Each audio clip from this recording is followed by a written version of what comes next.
Well, folks, welcome to one more edition of Politics and Right. I'm Egberto Wills, your host. Thank you so kindly for being a part of the show. We are going to have, as usual, a great show for you today. Welcome aboard, Eric Hayes, Alistair Waters, Melody Keelan from Barcelona, Spain, as well as Bridge MCP, the one and only great lady from upstate New York, as well as Carl Cox and Lee Grant. Oh, our peeps are all in. And AVQL, Senor Rudnan. How are my peeps doing today? I feel like we are all doing very well, very well, very well, very well.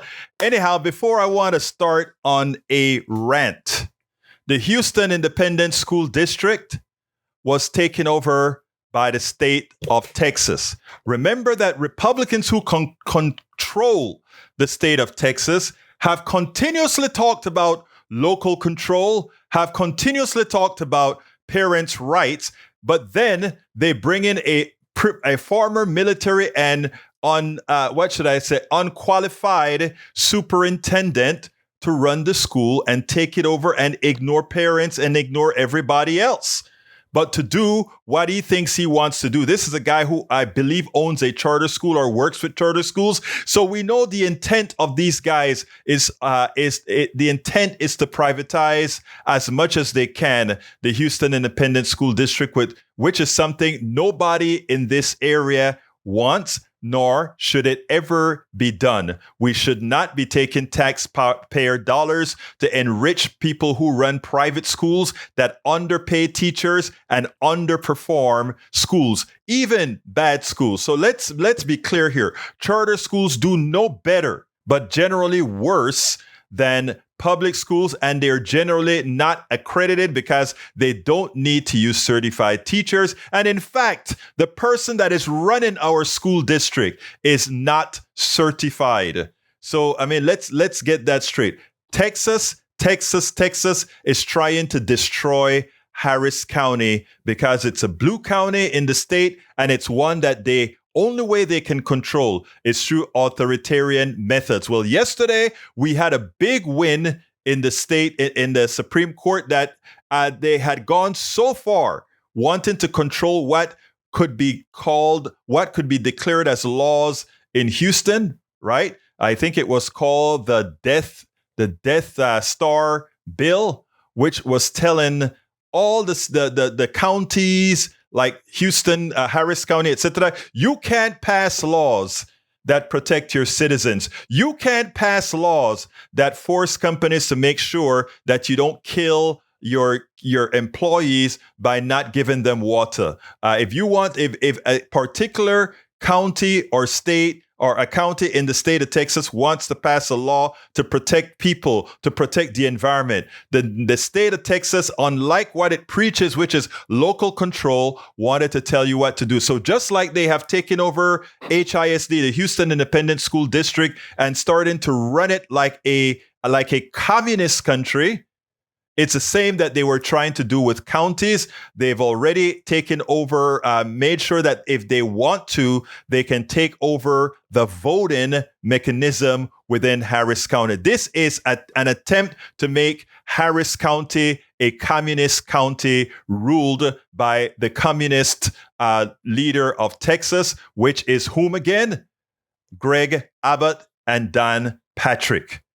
But again, remember, folks, 2024 is coming, and you have a job to do. First of all, to fill up the Texas State House and the Texas State Senate with progressives. Now, one other thing that we must do is remember this. We must remember this, that the person who put the final nail in the coffin that allowed the state of Texas to take over these schools is none other than Representative Harold Dutton. I want everybody in Harris County who votes in District 142, House District 142, House District 142, being represented by Harold Dutton. Listen up, District 142. All of you been run in District 142 by Harold Dutton. It is imperative going forward that whomever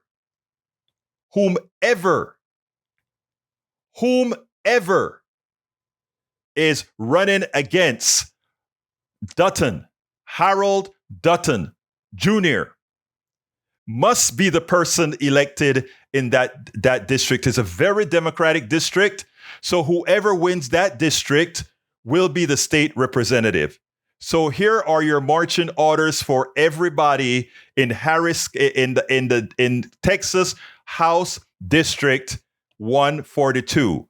Harold Dutton must be defeated because he is the one who was the final arbiter to allow a communist governor, or I shouldn't say, I'm sorry, not communist governor, a fascist governor. Senor Rudnin, thank you, or Carl Cox, thank you for making that correction. Thank you. Not a communist governor, a fascist governor for appointing a fascist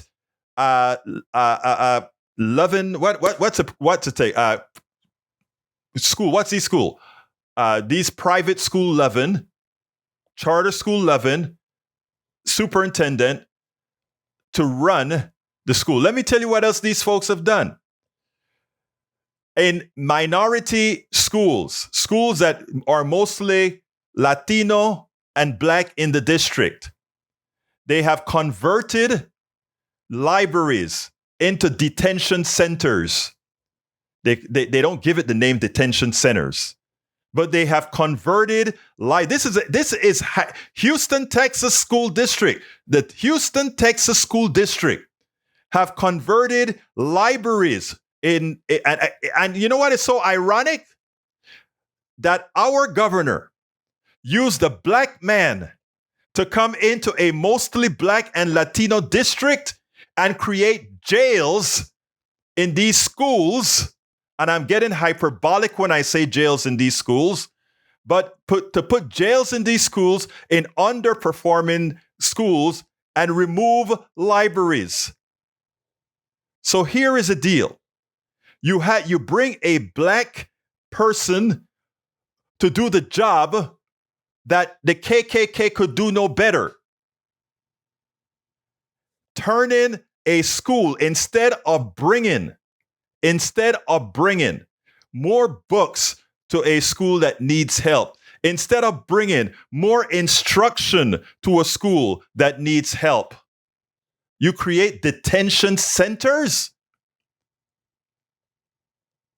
Remember the name, Harold Dutton. I want everybody listening and share the word. In District 142, Harold Dutton must be defeated.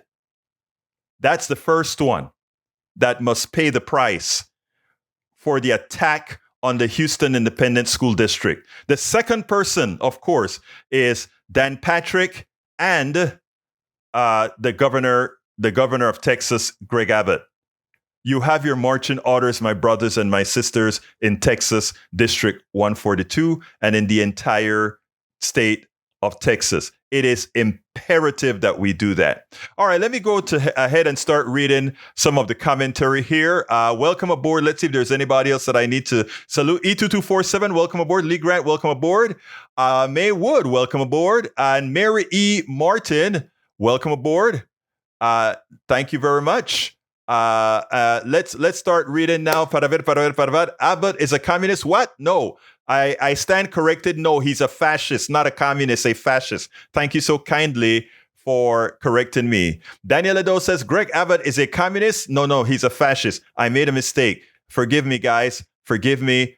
Mary E. Martin says, the so-called Houston school supervisor was on NBC last night. He's a mealy-mouthed person who is firing all the school librarians to save money. Both my parents were trained librarians. What's interesting is they brought a TikTok I should have brought it, had a little skit on the guy.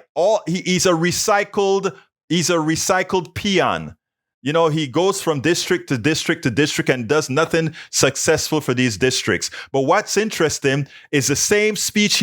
He's so dumb. He recycles speeches, right? So what they did is they showed the pep speech that he gave recently, just recycled here for Texas. It's amazing. And what is his job? To go ahead and get rid of libraries and turn them into detention centers for students in these schools. As opposed to realizing that the way you make a school better is by educating people. All right. So I agree with you, Mary E. Martin. Remember, Mary, share these shows and make sure that Harold V. Dutton Jr. is no longer 142nd representative. We must make sure to have an all-out campaign to get rid of Harold V.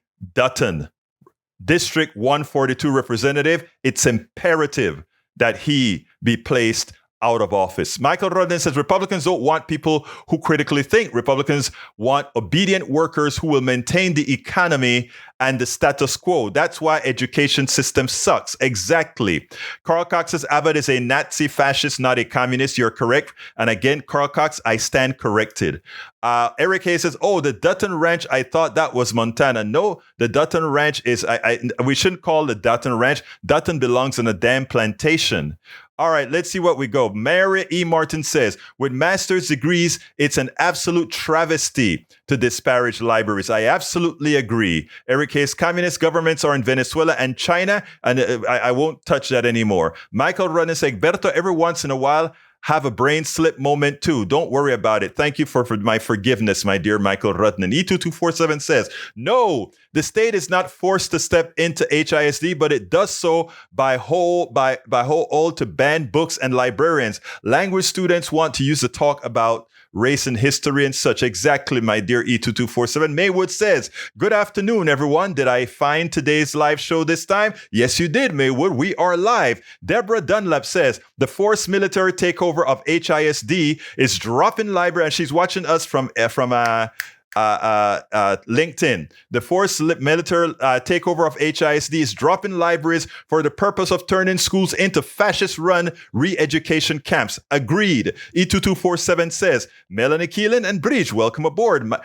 Michael Rudden is in the house as well. And Melanie says, I think I saw Gregory Abbott at a meeting recently. Wouldn't surprise me. Daniel Edo says, laughing, Abbott is now not a communist, but a fascist. Again, guys, I begged for forgiveness, okay? He is a fascist, not a communist. My mistake. Eric Hayes says, Egberto, get rid of the bad apples in the school. Why should teachers have to put up with bad kids that beat people and do drugs? No, they don't have to do that, nor do we want to do that. But for the specific kids that are causing problems, get them out of school and put them in the appropriate areas. But you do not deny the entire school of a library because of the bad apples in that school. That is exactly what's wrong. And like I said, you would have never, ever seen any time that some administrator go into, let's say, a white school and say we are going to remove the libraries. These indignities are only done in schools where there are people of color predominantly. You will never see this act in any other school of this nature. And then they bring a confounded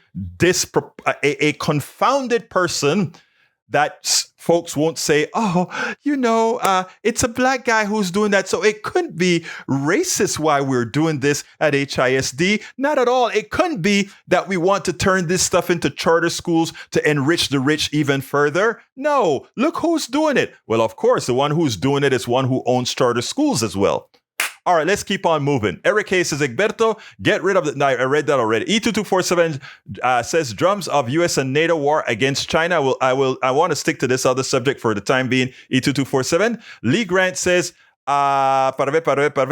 Greg Abbott, Texas, this year, I signed a law to reclassify fentanyl death as poisonings and prosecution fentanyl deaths as murder. We will hold accountable those who poison innocent Texans. Texas is ramping up our efforts to save more lives from deadly fentanyl. And I want to change the law as well, Gregory Abbott. Those who deny Texans health care that was already given to them by the United States government, and that the government of Texas is preventing them from having. People who die from the lack of health care, I want it to be considered murder as well. And in that way, Greg Abbott, Dan Patrick, and all Republicans who voted against the Medicaid expansion to the Affordable Care Act, they are now murderers. So if you're going to call fentanyl a drug, people who dispense fentanyl and somebody dies from taking fentanyl a drug that requires it to be defined as murder, then I agree that Greg Abbott as well should be charged with murder for not accepting the Medicaid expansion to the Affordable Care Act, which would have prevented many Texans from dying. So again, fentanyl causes death. Those who provide fentanyl should be considered murder. Not providing health care that is available, not dispensing health care that the federal government is given to your states and to your citizens in the states, that should be considered murder as well. So I agree. I thank you for pointing that out, Lee Grant. Let's all now consider our governor, our lieutenant governor, and the Republicans in the House of the Texas legislature and the senators in the Texas legislature, they are all then murderers for allowing Texans to die for the lack of insurance they should have had that they're being denied. Okay, Egberto, you're bashing Dutton, a Dem brother of yours. I am not restricted to attacking people of any party. If you are doing wrong, and I hope you realize that, and you should learn that, Eric Hayes, you should learn that we should not be talking party, we should be talking humanity. Not party, but humanity. And when you go against humanity, irrespective of party, you should be addressed. You should pay the price for doing such a thing. All right, let's see. Eric Hayes says, but no one reads in school anymore. Do they always on their phones, right? Wait a minute. There are many people who continue to use the library, and the library has evolved to more than paper books. The library has evolved to have a librarian who can give assistance both electronically and otherwise. But the idea is the library is a safe space of study. Whether you're studying on a phone, on a paper book, on a pad, on a tablet, it doesn't matter.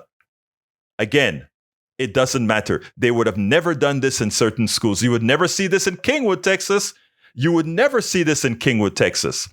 Abbott, E2247 says, Abbott is also a neo-colonial dictator, just like DeSantis, number 45 of all. Absolutely so. Norman is in the house. Welcome aboard, Norman Reynolds, my dear brother.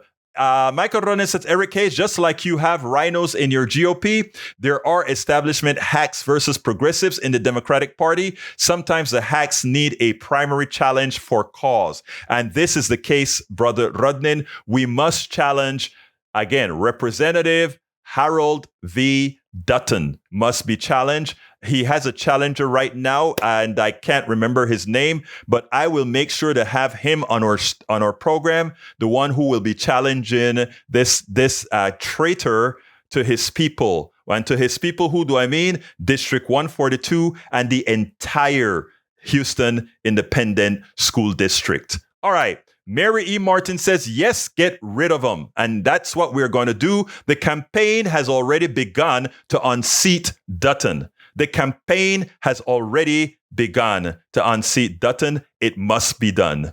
All right, let's see what else we've got here. Carl Cox says, right on Twitch. Thank you so kindly. Let's see. Eric Hayes says, Harold is a person from the 5th Ward, and we have somebody from the 5th Ward that will defeat him for the tyranny that he has committed against the kids of Houston. Lee Grant says some of the schools are bad, that the only way you get kids is to go to the library, is to imprison them there. No, and listen to your words. Lee Grant gets it right. Thank you, Lee Grant. You got it right. Listen to what Lee Grant said. Some of these schools are so bad that the only way you're getting kids to go to the library is to imprison them there. You notice his choice of words? Imprison them there. That is the outward look of what is occurring on the inside. But let's be practical here. You go to any one of these schools. Let's even say you had a maximum of 20% of the kids that are really, really bad, right? You extricate that, but you don't make those good kids who want to learn at that school pay the price for those kids who are disruptive. You find a solution for the disruptive kids. Guess where they have a good solution for that? Here in Kingwood, Texas. We have a school district called the Humble ISD, but it's a mostly white district. And you know what they do for really bad kids? Let me tell you what they do they have they have schools within our schools. For the really bad kids, the ones that create disruption in the schools, they know how to take care of that. But they invest in doing these things. Now, the Houston Independent School District is a rich district. It's richer than the Humble ISD. It has more money than the Humble ISD. It just has the wrong people. It has more money, the Houston Independent School District, than Humble ISD, because Humble ISD is funded mostly by taxes from local homes and small businesses. Houston has a whole big tax base to work with.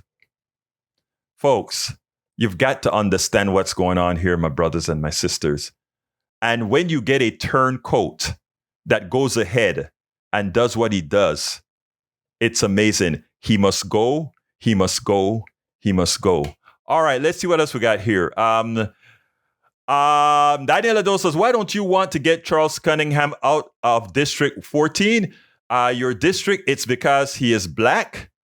Wait a minute. First of all, Charles, I know Charles Cunningham perfectly. I've had several conversations with Charles. Charles will never get my vote because Charles support the conservative ideology that hurts a lot of people. But Charles, I don't think is a bad guy either. But I know him personally, by the way. Okay. Let's see. Lee Grant thinks libraries are prisons. Whoa, that's some kind of mindset. That's my point. And that's a shared mindset. That's a shared mindset that was promoted to get an evil person like Mike Miles to come into our district and really destroy it. Eric A says, all schools are equal, so stop with the gaslighting. All schools are not equal. And again, you are gaslighting if you say all schools are equal. As first of all, there's a discrepancy with how schools are funded in Texas. Please educate yourself if you're going to make a comment. Egberto, pardon a rant, just a thought about why we need critical thinking taught in our schools. Create lifetime learners who can see through the nonsense they are going to encounter on internet echo chambers. It's scarier to believe that the world is a chaotic place where no one is in charge than it is to believe that there is an evil man responsible for all the harm being caused. Never attribute to malice what can be explained with greed and or incompetence. Whether a child learns critical thinking, somewhere a conspiracy theory dies. Exactly. Bruce Pollard says, parents need to learn how to be parents. Yeah, parents need to learn how to be parents, but who teaches them? If you have a system that continually recreates the same kind of poverty, the same kind of the only solution is we have education in such a manner that people can grow out of their condition. We've had a lot of these talks before. How do people grow out of their condition, right? But we don't really want people to grow out of their condition. So Bruce, while it is absolutely true, parents should be parents, where are the policies we have to really parent parents? Because if a parent had a parent that wasn't a parent, how do we intend for them to be a real parent? Look, I was lucky in life. I consider having had the best dad in the world and the best mother in the world. And I'm glad I've told my dad that before he died. And I'm glad I've always told my mother that. We never saw eye to eye continuously, but they were there for me and they instilled the character that I have in me. And it's not by accident, because it's in me, it's in my two sisters as well. But they also had within them good parenting as well. But there are people who are systemically programmed for bad parenting because of much historical reasons here. And I am empathetic to that and say, we can't just say be a better parent. We have to teach how to be a better parent. We have to make a better parent possible with policies that assist them. If somebody is working 24/7, how can they be a good parent? How can they not leave kids at home that creates the problems that we have? Kids that are unsupervised, etc. It's an entire system that needs correcting. We should learn a few things from the Danish and the Finnish systems, right? So it's all encompassing. Michael Rudnin says, agreed that when private health insurance corporations prevent people from getting the necessary health care, they deserve a systemic measure that they should be depraved heart murder case. I agree. Daniel will say, whoa, what a bleak world Egberto lives in. To him, all Republicans are either fascists or murderers. No, only the fascist ones are fascists, and only the murderers are murderers. The ones in Austin, Texas are murderers. The ones who do not support the Medicaid expansion for the Affordable Care Act, they're murderers. I don't take that back at all. All right, let's see. Deborah Dunlap says, not to mention Abbott's murder of immigrants via deadly buoys. Again, there's a woman who called into KPFT this morning on the on the U Talk with Steve Hunter, and her statement was the follow: I used to vote the person. That means sometimes I voted for a Republican person here, a Democratic person here. She says, I will no longer touch the Republican Party because there is a certain meanness, there is a certain evil that has engulfed the party. That came from a woman who was a true person. I don't call her in the middle. She voted for people who voted for humanity. Okay? All right, Egberto, blue is party and other. Anyway, let's see what else we got here. Michael Lorenzo, Egberto, there are some issues that should transcend party. For example, global warming is an existential threat. You're correct. And the question should be, how do we forestall climate change? Not how do we deny it? Exactly. Mary E. Martin says, Lee Grant, it sounds like you didn't enjoy your time in school libraries. That is really too bad, as I have a very fond memories of the quiet time and, yes, a safe space afforded by libraries. And you know what? I found my university in a library at Arco East High School in Panama. The first university I had planned to attend then was Lamar University until I got a music scholarship to Blinn College, and then I dumped that to go to University of Texas for engineering. So I mean, libraries, you do a lot of good things in libraries. It helps a lot, etc., etc. Bruce Fowler says, not sure what you mean, Eric. You're lucky. Eric says, Egberto, you should invite Harold over for dinner and talk out with coffee. Nope, he's already committed the unforgivable sin. The unforgivable sin is that he has already gotten the HISD to be controlled by the fascist. I break bread with every human being. I break bread with every average American citizen. I don't break bread with evil politicians at all. I abstract politicians, the people who are making the rules, than to my brethren. Whether Republican, and I don't care who you are, just not a politician, but those in power that deceive, I have nothing to do with them, nor would I have any interest in having a coffee with him. He's beneath having a coffee with. All right, let's continue. Deborah Dunlap says, and the 225 Texans who died because of Abbott's crony Ron Urquhart's mismanagement of grid during the Texas freeze. Yeah, there's a lot to convict Abbott for all the misdeeds that he's done. You want to talk about what you want fentanyl as a murdering device? There's a lot more that's died that had nothing to do with fentanyl, but had everything to do with the governor. All right, let's see. Daniel says, you know what is disrupted in school? Let's get to another one. Michael Renner says, Eric Hayes, jail for the bad apples. We talking cops. Them too. Yeah, absolutely. All right, Deborah Dunlop says, what Dem is running against Dutton? What the heck was he thinking? I tell you what, I think I have, listen, I don't know. And, assuming that I know, I will not allow myself to be sued by somebody who's already doing evil on his own. But one should ask, or one should probably go monitor who gives him money. And one should monitor how much he receives from charter schools, etc. I don't know, but I said one should probably monitor those things, right?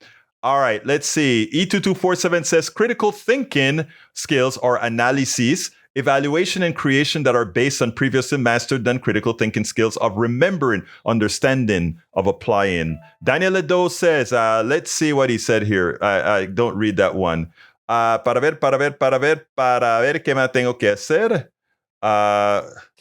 Let's see what else I've got here. Bear with me, guys. Para ver. We have Eric Hayes says the Pledge of Allegiance is indoctrination. I thought you were against that. I might recommend you take a listen to comedian Doug's. You don't have to listen to that. That's a good one to listen to, but I like my other guy. I'll remember his name a little later.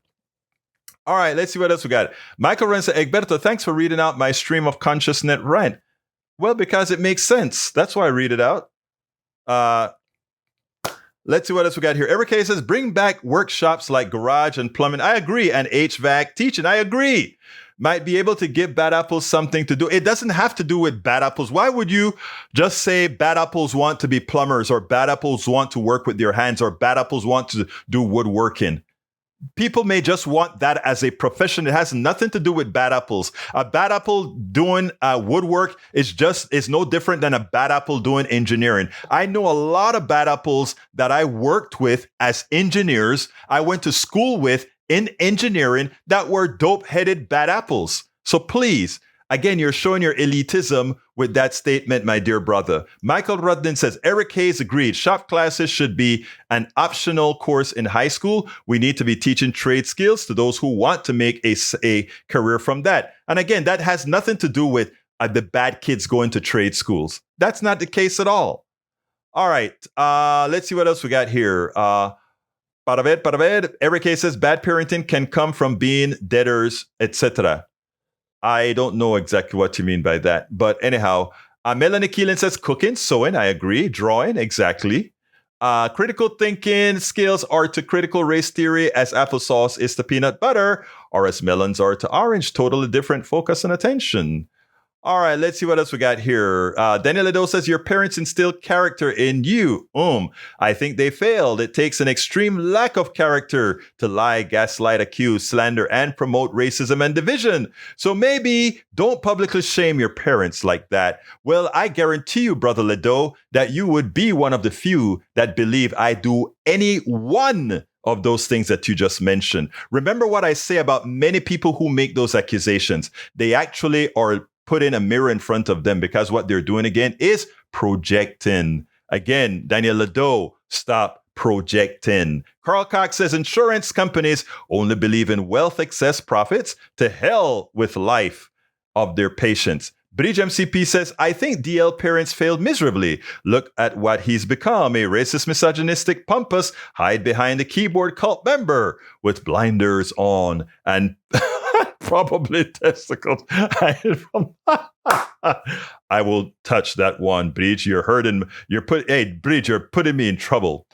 All right, let's see what else we got here. Okay, Daniel Adosa, LOL. And again, Egberto destroys an argument with a subjective story of his personal experience. Solid debate technique. Well, if that's what you think. Anyway, yesterday I promised you that I would process the video from Netroots about a very bright young lady talking about ranked choice voting. I think you guys are going to like this one. Check this out, and then we'll take it on the other side. Welcome to one more edition of Politics Done Right. I'm here with Rebecca Ratliff, and she is going to talk about FairVote Illinois. This is an important concept that you guys, voting pattern, you guys know we've spoken about a lot. Welcome to Politics Done Right, my friend. How are you doing today? So happy to be here. Look, first of all, tell me why your existence in this movement. Yeah, so FairVote Illinois is a single issue organization. We are all about getting ranked choice voting across the state of Illinois. And the reason why we exist is because ranked choice voting is really it's a statewide issue. It's not something that we can get nationally. Right. Every state has to have a group working on it. Right. So we're the one for Illinois. So this is part of a national together movement, Yes. but it has to be done on a statewide basis because voting in this country is done statewide. Absolutely. Yeah, we have wonderful national organizations working on this. There's FairVote, just Right. noted, just Right. FairVote. And there's also Rank the Vote, who's here at the conference with Right. us as well. They work nationally to, support all of our statewide efforts, but we're the Okay, so Illinois let me org. see if I understand this right. There's an organization called Rank the Vote, correct? And Rank the Vote and FairVote, your FairVote Illinois organization support the Rank the Vote method of doing. Yeah, well, Rank the Vote really supports us. Or Rank the Vote supports you. Yeah, Rank the Vote just, they work with all sorts of different states. They work to just help us with our efforts and also kind of connect us because a win for ranked choice voting in Right. any state is really a win for all of us. Absolutely. Because the more we normalize it, the more people see that places are using it. Right. The more likely other places are to adopt it. Now, explain what the voting method that you guys are trying to do. Because a lot of people don't quite get it, which they need to, because I think it does several things. One, you only need one election. And with that one election, you don't have to have runoffs or anything. Is that correct? Yes. So let's go. I just gave a synopsis. You tell us Yeah. exactly how it works. Yeah. So the way ranked choice voting works is it's a simple upgrade to our voting system that is really about giving voters more voice and more choice. And it does that by allowing us to rank multiple candidates on the ballot as opposed to what we do now where we're just putting one. So we're ranking them first, second, third choice if we so choose. So with this system, a candidate always has to have that majority support to win, 50% plus one. So you brought up, sometimes in our current system, depending on the state, depending Right. on the city, we have to have runoffs. Right. Because they say, hey, you need a majority. Oh, no one got that. Well, now we're going to make voters come out for a second election. With ranked choice voting, often called instant runoff voting, you do not have to do that because you already have everyone's backup choices. Right. And it's much more... It's fairer. It's much more accurate. Yes. Yeah, it's much more accurate at getting at voter preference because, when you do a runoff, sometimes you have a really crowded field, like what just happened in Right. Chicago. We had 9 mayoral candidates. Right. And with that situation, it's just the top 2 that went to the runoff. So Right. we eliminated 7 all at once. Right. With ranked choice voting, the way it happens is someone doesn't get the majority, we eliminate the person with the lowest amount of votes because Right. they don't have a chance of winning. Right. And we redistribute those second choices. If still no one has a majority, we continue that process again and again until we have it. So for the voter, this makes it so they don't have to worry about things like wasting their vote. Right. Maybe if they want to vote for a lesser known candidate Right. or a third party. It also, eliminates the issue of the spoiler candidate. Right. Also eliminates the issue of vote splitting. Maybe there are a few candidates in the same ideological lane, Right. Same race, and people want to coalesce Right. behind them. Right now, you have to really be concerned with the issue of splitting the vote. Right. No more with ranked choice voting. It's a great concept and it's a really democratic concept because what it Yes. does, it more closely reflects what the population really, really wants. Absolutely. Now, some people will look and say, well, you know what? The issue with ranked choice voting is that we've had an example of a fiasco in New York. New York had an issue where they did ranked choice voting, and somehow it took them days weeks to get the results. The reality is that's not necessary. The reality is this could all be done quickly after all the ballots are received. I mean, the fact that you have people mailing in ballots and all that sort of stuff, all those ballots have to be in before you actually get a result, because ranked choice is how it works. Yes. So with ranked choice voting, some people will say it takes so long and everything.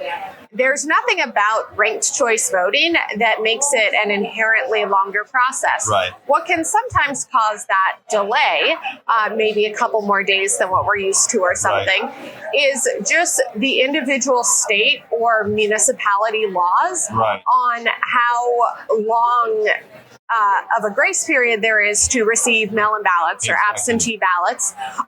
It also depends on how many people in the area are using those methods of voting. So how big a percentage of the ballots are coming in after the fact and everything. So with ranked choice voting, yes, we're looking at every vote, and sometimes those races might be kind of tight. So we do need to wait until we have all the ballots in. And interestingly, if you have a tight race anyway, many times you have if you have a tight, if you have a person that got 50 plus 1. In Chicago, there were some aldermanic races that we had to wait a couple weeks from the February election. That was the first election, and then the runoff was in April. There were 2 or 3 weeks before we even knew if some aldermanic races were going to a runoff. And it wasn't ranked choice. Right, there you go. It's just a matter of if it's tight and if you're having to wait for a lot of mail-in ballots, which is the same thing that happens now. And I say to people, if we have a runoff situation, I mean, we had to wait from February until April to figure out who the mayor was in Chicago. We would have figured it out a heck of a lot sooner if we had ranked choice voting. And that's the magic, right? Yeah. Because you get and same thing with Georgia. Every 2 years, we've got to wait like a whole other month with Georgia. It seems to me that the only thing holding back a ranked choice voting is education, which is what your organization is trying to provide. Absolutely. Our organization, I mean, we certainly advocate for ranked choice voting on the municipal and ultimately the statewide level, but a huge part of our work is just that, that citizen education, talking to people on the street, talking to people at wonderful conferences like this, giving presentations to organizations, because most people, when they learn about ranked choice voting, they like it.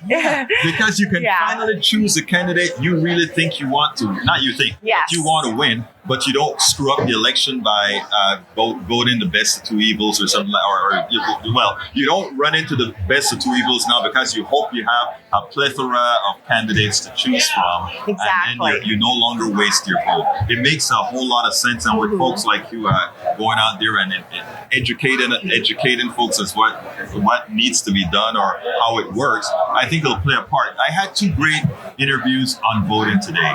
One was mail-in voting at home, meaning everybody should have access to the ballot immediately, and ranked choice voting. Imagine if we could institute both of those policies now. We would have a real democracy. What would you like me to ask you that I didn't?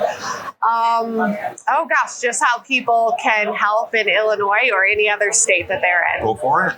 So if you are in Illinois, FairVote Illinois is the group that you want to get involved with. You can go to FairVoteIllinois.org, sign up on our site. You can find us at FairVote Illinois on Twitter or Instagram, Facebook, TikTok, all the socials. And then if you aren't in Illinois, go ahead and check out rankthevote.org. They'll get you in touch with whatever your statewide group is. Rebecca, thank you so kindly for being a part of being a parent on Politics Done Right. And thank you for the work you do, because that's some important work. Thank you for your support. You have a great day now. You too. All right.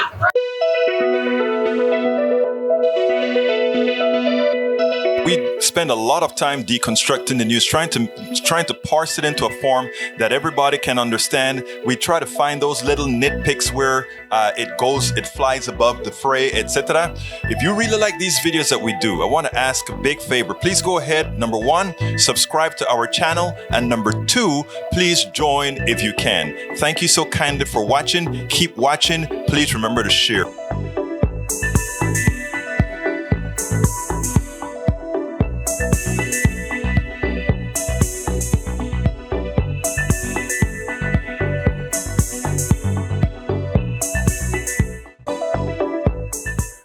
I wanted to make sure and let everybody see the people who produced that video.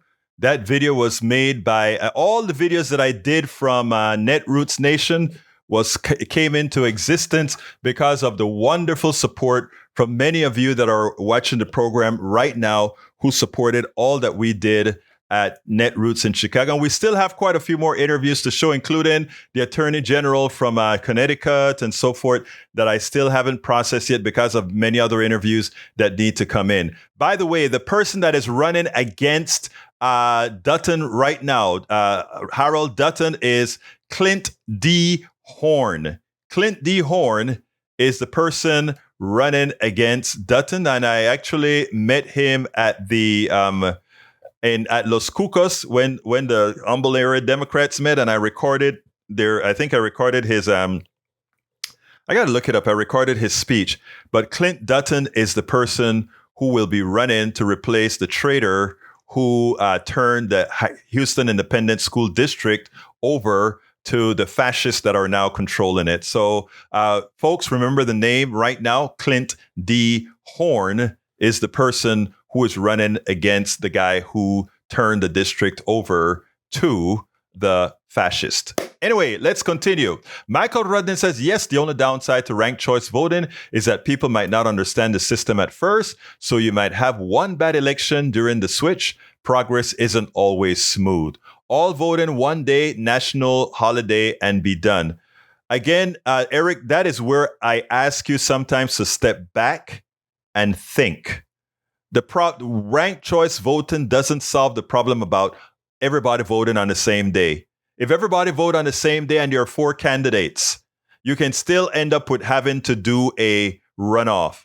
Ranked choice voting saves money. It's a conservative thing. It saves money by not having to have several elections, number one. And number two, it gives people the option to first vote their heart, the person that they really want to give their vote to, whether that person is viable or not, but then progressively give the persons that they next want to support. And by doing so, the person who ultimately has the majority support of the most people ultimately becomes the winner. It is simple, it is scientific, but again, one of the reasons the right does not promote critical thinking is because, again, critical thinking makes a lot of good things happen. All right.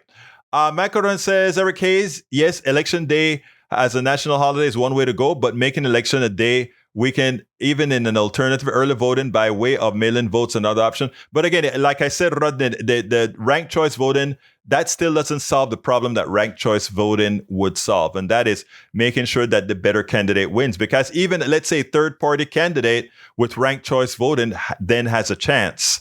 All right. Mary E. Martin says, yeah, oh, that's a communication with Bridge.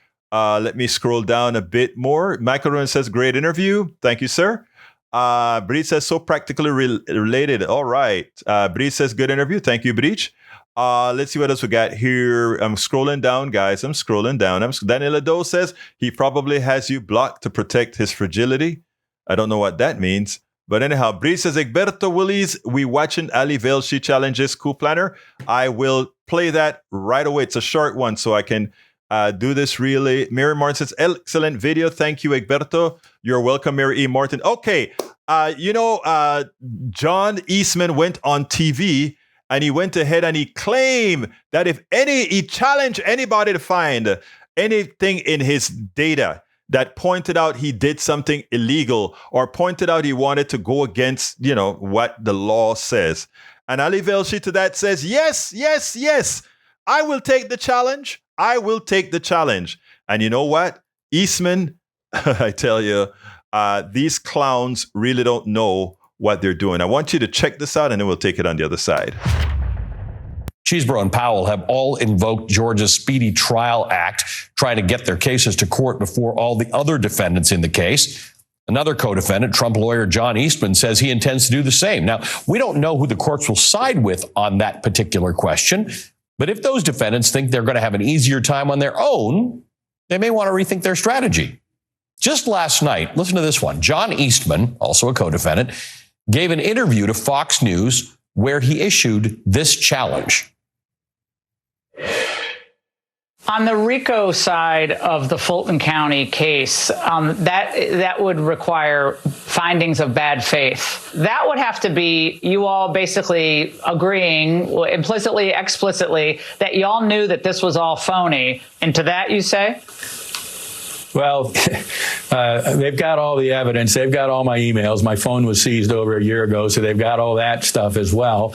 And I challenge them to find a single email or communication that supports that implausible theory. Challenge accepted. John Eastman wants to see an email where he admits that this isn't all above board. Okay, how about this one? It's in the January 6th indictment sent by John Eastman to then Vice President Mike Pence's chief counsel, in which he says, I implore you to consider one more relatively minor violation of the Electoral Count Act and adjourn for 10 days to delay to allow the legislatures to finish their investigations, as well as to allow a full forensic audit of the massive amount of illegal activity that has occurred here. Okay. How about this one where he tells Rudy Giuliani, I've decided that I should be put on the pardon list if that's still in the works. These guys active that they forget that there are tapes. They forget there are videos. You really wonder why they don't think critically. Oh, it's because they don't believe in critical thinking. Anyhow, we have another one as well, and this one has to do with the gerontocracy. Charlie Syke gets it right, and this goes for all parties. It is time for us to have young progressive take over the country. Young progressives, where are you? Charlie Sykes is pretty right here. Check this out, and then we'll take it on the other side. I've covered him for many, many decades. And it's just painful to watch him, but it does raise issues about health and age and competence for a key player. And it also can't be comfortable for the White House with all of the polling recently showing that, widespread concern and from bipartisan concern about the president's health. No, it is very painful to watch this. It is really alarming, and you hope that there are people around him who will get him the best medical care. But to your point, Mitch McConnell is one of the most consequential, powerful members of the United States Senate. But this is a reminder how fragile power can be in a gerontocracy. And this is one of those moments you step back and you think, okay, we think we know what's going to happen in American politics, but when you have figures who have these health problems, the unexpected is always there. And I hope people react with nuance. I hope they react with compassion. But this is kind of a warning shot that when you have people, who have health problems and who have decided not to step aside, there can be these kinds of difficulties. And I hope that people react with restraint to this, but we don't live in an age of either nuance, restraint, or compassion, do we? He nailed it, but he's right. I think it is time for the older folks in the Senate, the older folks in Congress, and yes, the older folks in the presidency or aspiring to be president, to really not think about the goals that they want for themselves, but what's best for the country. And I say that across the board. And I hope it's not too late, but I hope people start to refigure things in such a manner that we don't get accidents where accidents are unwarranted. And I won't be very more specific than that. Anyhow, folks, please support our program. How can you support our program? Simply visit politicsdoneright.com/support, politicsdoneright.com/support, and that gives you all the different options to support our program. Likewise, I'd like to ask you to please support our newsletter. Our newsletter can be found at, it's a Substack newsletter. You can support it by a paid subscription is very inexpensive, and it really helps us out here to really continue bringing you the absolute truth at politicsdoneright.com/newsletter, politicsdoneright.com/newsletter. Please subscribe. It's like saying, you know what? I think I want to buy Politics Done Right a coffee a month. I mean, that's all. A coffee a month. If you think it's worth the amount of work that we do to make sure and bring all of this to you, if you think it's worth it, please go ahead and subscribe to our newsletter. We are way behind. I would love to have 1,000 paid subscriptions on our newsletter. We're not there, not even close to being there. We probably have, I don't know, maybe 5% of that. So please go ahead and consider supporting us at politicsdoneright.com/newsletter. Like to be able to do this and do a lot bit more. We'd love to be able to hire some part-time work helpers here because it's very hard work doing the videos, writing the blogs, writing the books, all that stuff. So please, if you can, to make sure we can continue doing this, please go ahead and support us at politicsdoneright.com/newsletter, a coffee a month, or find any other method that you want to support us by simply going to politicsdoneright.com/support. We cannot do this without you. My name is Egberto Willies. I want to thank all of you for being here, both my lefties, my righties, my middleies, and everything else. Thank you so kindly for being here. Thank you for your constancy. My name is Egberto Willies. This is Politics Done Right. And you guys know how I end this baby. I am what? Out. We spend a lot of time deconstructing the news, trying to parse it into a form that everybody can understand. We try to find those little nitpicks where it flies above the fray, etc. If you really like these videos that we do, I want to ask a big favor. Please go ahead. Number 1, subscribe to our channel. And number 2, please join if you can. Thank you so kindly for watching. Keep watching. Please remember to share. We must populate the entire internet with our progressive message, a message that we know is what most Americans say that they want. So help us, please join.